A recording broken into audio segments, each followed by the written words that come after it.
March 9. Boasting in weakness. Let the one who boasts boast in the Lord.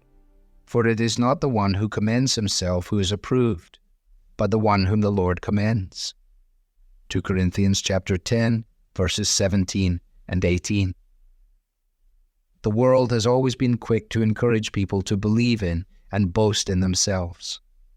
In Paul's day, as now, the more you were able to say about yourself, what you'd done, and what you were planning to do, the greater the possibility that you'd advance your career, be well liked, and prove yourself a success.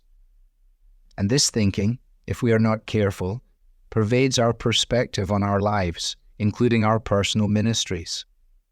We ask ourselves, have I done great things? Am I well liked? Have I been a success? But according to Paul, what you say about yourself means nothing in God's work. It's what God says about you that makes the difference. Paul's second letter to the Corinthian church is part of a very personal correspondence. Part of this letter involves a lengthy defense of his ministry in the face of strong criticism. While Paul isn't concerned for his own reputation, he is concerned for the members of the body of Christ under his shepherding care.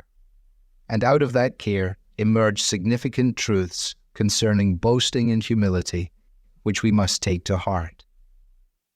Paul could easily have matched his critics in their own boasting, but instead he took a different approach. Instead of bragging about his status and his service to God, he ran through an extensive list of his sufferings and weaknesses.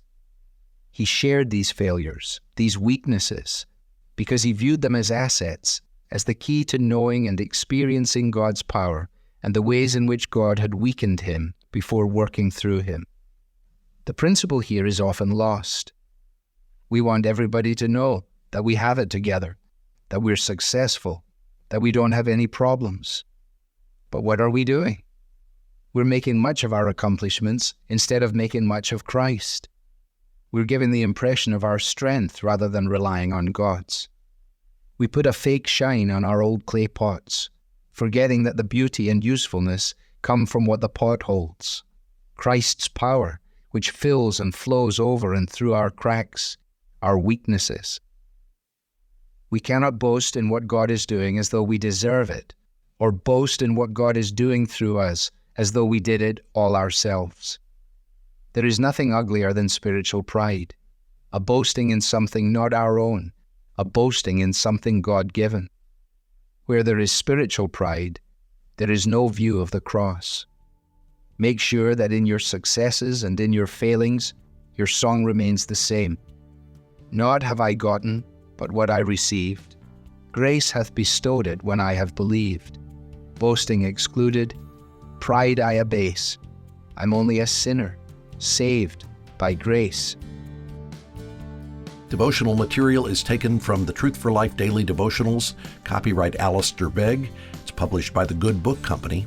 This reading was digitally created by Truth for Life and is used with permission. For more clear, relevant Bible teaching, visit truthforlife.org.